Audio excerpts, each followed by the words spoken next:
Los Angeles. So we'll just look at the impact on age-sex structure. How am I doing for time? Let's see the time on. You have 10 minutes. Oh, good. Okay, we're starting with, this is 19, this is an alpha. By the way, Anna, who's a demographer, will notice that that's looking a bit funny. That's because the axis is wrong here. So the shape should stay the same, but imagine it was slimmer. It wasn't so fat. That's my mistake. But this is an alpha population from 1980, 1990, 2000, 2007/8, because it's based on 2005 IASC count, but also the local census. I kind of combined the two. So it's kind of a dramatic shift, right? Not surprising from what the previous presentations were saying, but it's wow. Just to give you an idea, this top age group is the over 65s, I think, which is important. You don't have to really consider the over 70s and over 80s, because 60, 65 is normally the retirement age for those people from those institutions we were talking about. But look, traditionally at age 60, they're not participating in tech use or cargoes.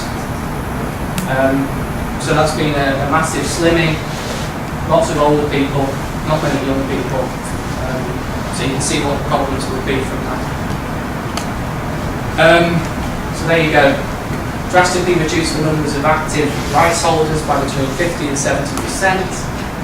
And what you have left is an ageing population of rights holders.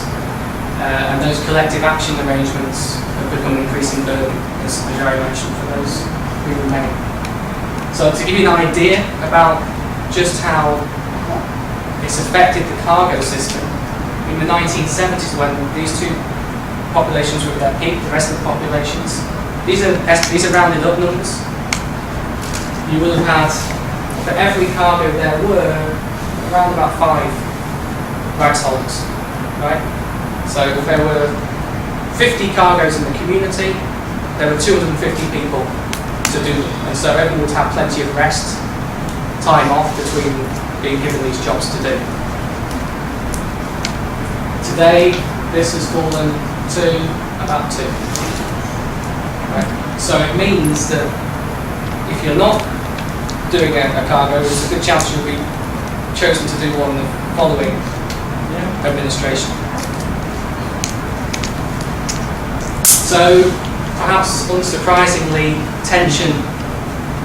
There's a sort of tension between your obligations to the community and your individual and family needs, and there's no doubt that the cargo and tech system, if it didn't always have an impact, it's certainly having an impact now in influencing migration flows to and from the community. So it's one of the factors that people are now incorporating into their decision making to leave the community, and it also is something that discourages people from coming back, because this is what they have to face if they do come back. So how are communities responding? So institutional changes, responses, I kind of put into six here, 2 different categories. So coping responses I saw is kind of forced upon the community. They don't really have much choice. So you've got the discontinuation of what they call the escalafon. This is the system by which you begin with a low-level cargo as a young rights holder, and then with experience you're given higher-level cargoes until maybe in your 50s you'll become municipal president. That's just not being adhered to in either of these two communities now, because they haven't got enough people to do it. Another coping response is the relaxation of retirement age. So you find, 70-year-olds digging holes, laying pipes for fires. Yeah, exactly. You have a reduction. They've had to get rid of some of the low-level cargoes. Some of the cargoes are too important to get rid of. Won't function without a president.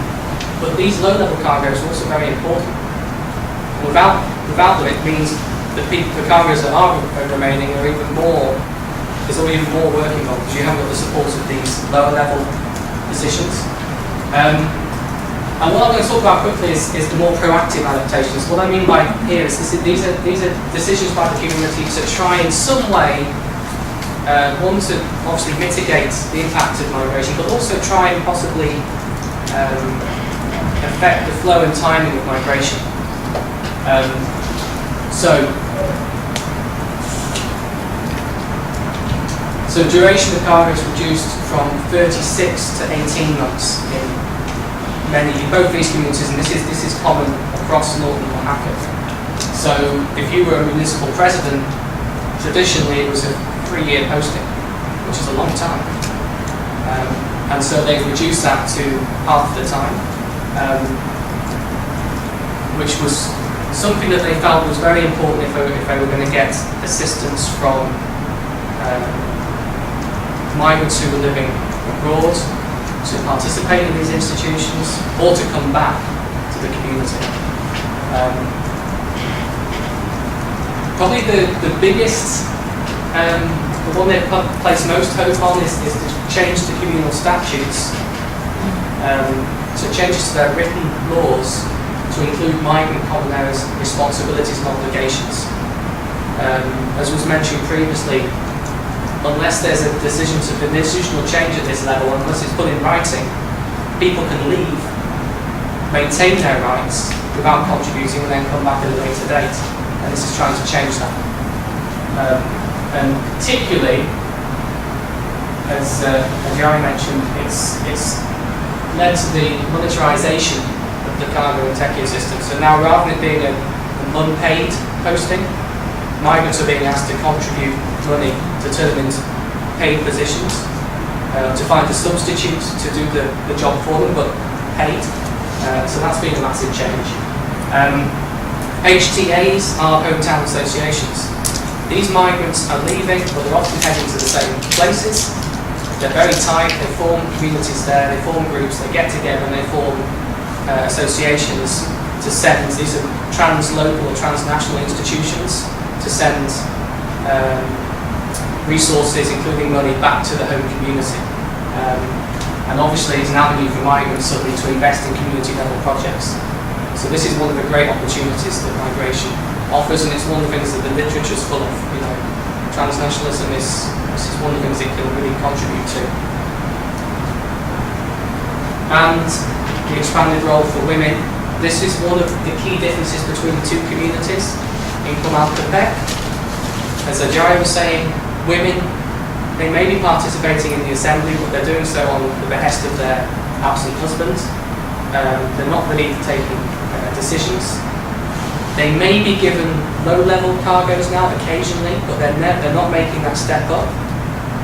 But in Analco, it's quite different. But you now have, I think when I was there, at least 6 of the 18 municipal cargoes were being filled by women, and at least 3 of those were not there were not performing it in the absence of their husbands.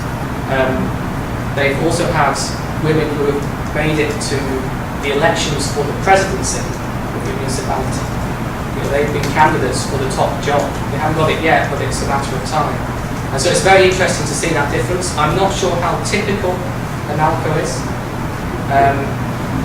I don't think, not very, but it's something that may be replicated in other parts. But this is one of the big findings from my work, is that these institutional adaptations are going to be most successful when you have temporary or circular migration. And with changes to border enforcement policy in the US, and immigration policy, it's getting more and more expensive, more difficult to make that journey north. And in the past decade, 2 decades, 15 years maybe, there's certainly been a shift from temporary or circular movements. So this is where people would go for a year or two, come back, go for a year or two, come back. So you find guys who have been 5 or 6 times. You know, now it's more permanent forms. I'm not saying it's fully permanent because most of them are undocumented here, so it's not permanent migration, but their kids are here, their kids are in school,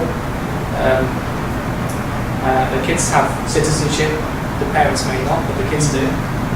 And so this shift is very significant, and it may be undermining the effectiveness of some of those adaptations.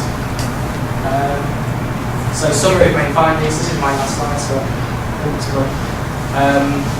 so out-migration is obviously negatively impacting those two key commons institutions and thus weakening the local governance system. Translocal links provide an opportunity to reduce vulnerability. They're most effective when migration is temporary or circular in nature.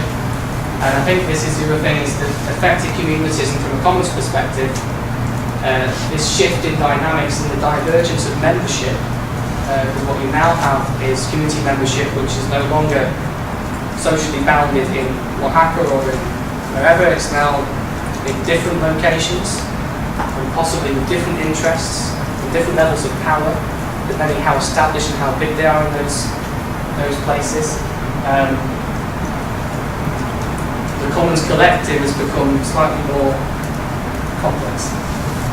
And so that's going to obviously bring in some changes as well.